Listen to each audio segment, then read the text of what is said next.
I became very aware of what it's like not to have a home. You know, a home, man, is important. No matter how small it is, no matter how bare or meager, at the end of the day, you have the right to be able to say, I'm going home. And I don't care how funky of a day you had, man, if I could just get to my house, I don't care what it looked like. I don't care what the furniture looked like in there, but man, if I could just turn the key and shut the door and be in my house, that's just a moment of relief. I didn't have that. I wouldn't gotten your car is not a home. And ain't no moving around. Once you get in the front seat, you're pretty much there. It was very, very difficult, man, but it put a determination in me too, because I was determined. I was determined to be something. And my dreams of being a TV personality was bigger than, I was homeless, man. I mean, you're in a position where you're going, I got nowhere to go except up. I might as well keep hustling. I was in comedy. I just wasn't making nothing. All the money I was making, I was sending back home to my wife and kids. That didn't last long. She got tired of that real fast. But I couldn't go back to Cleveland because I wouldn't have enough money to drive back down south to perform.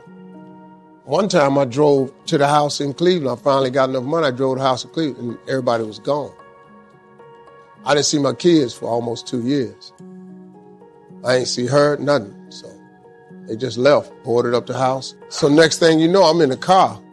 I lived there, but it taught me determination, man. I'm a really, really determined person. It also taught me that no matter what happens to you, it ain't over. As long as God wakes you up, that means he ain't through with you yet. And if he wakes you up, you got a shot to correct it and get it right. And he kept waking me up. So I figured, okay, God wakes you up. That also means that he has something for you that you've yet to receive. So as long as he was waking me up, I figured what else? He can't take nothing else from me. I ain't got nowhere to stay. So I just kept asking. It drew me closer to it because I had nothing else. He had to take everything from me to get my undivided attention. So he did it. He took it, stripped me down. I needed to pay attention to him. I had to remember what my mama taught me as a Sunday school teacher. So he took everything from me. And I had nothing but him. So I just talked to him all the time. I got real strong in that car. I learned a lot of stuff in that car. I think humility was a thing that I learned. Come from nothing. What we want to know is how you got to where you are after coming from nothing.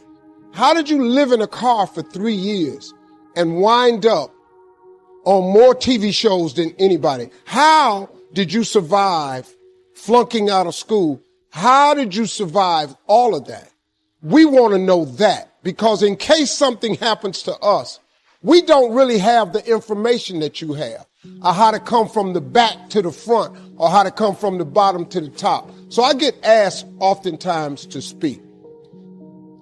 What I told them was really compelling because they almost had to never hear it, because they never had to learn it. See, if you've never been in the bottom, there's some stuff you ain't never had to know. But all of you that have been in the bottom, you know it oh too well, don't you? And so when I was telling them how I made it, I was telling them about the fortitude that I developed. And then I told them about the faith that I had. And that was really startling to them. Now, a lot of them are people of faith, but a lot of people who were born with a lot of money ain't really had to have a lot of faith. You understand? You have an idea of what it feels like. You've seen some kids get put in foster care. You've seen child protective services come to somebody's house. You've seen kids come to school with less. You might have been one of the kids that went to school with less. You have struggled to give your kids a better life than the one you had. They don't hear this. But I'm going to tell you something right now. You can be successful without an education. You can be successful without coming from a rich family. You can be successful. I don't care what color you are, what faith you belong to. I don't care what's wrong with you. You can be successful. You have got to tie your existence to your creator. If you don't tie who you are to God, I got news for you. You're going to forever struggle. Now, this is what I'm telling you is something you can do today.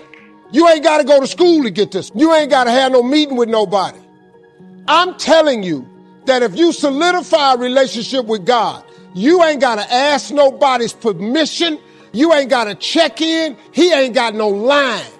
You can go and form this relationship today, this evening when you get home. You can shortcut this. I ain't got no education. I flunked out of school. I'm on my third marriage. I lost everything I ever owned twice. I had a severe stuttering problem growing up.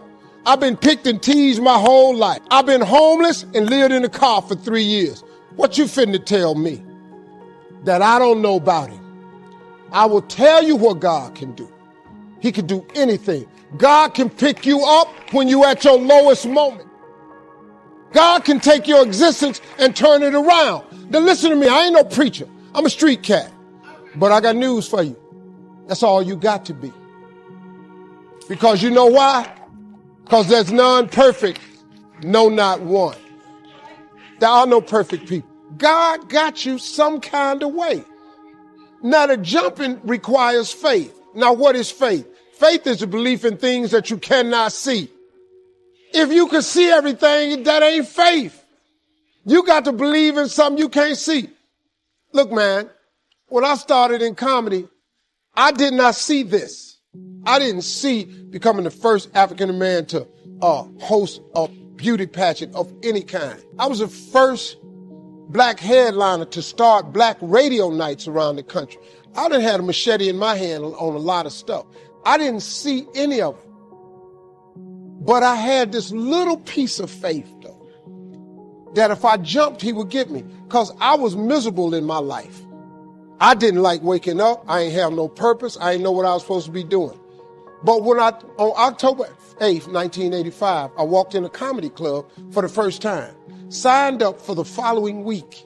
The following week, a girl took me down there. She said, you got to go to comedy club. You're the funniest person I've ever met. I never even heard of comedy clubs. I'm 27. I walked in a comedy club. I signed up for the following week. I'm going to sit here and learn. I knew I was funny. I just didn't know what to do with it.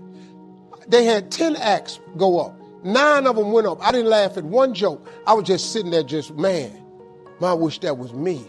Man, they should have said this.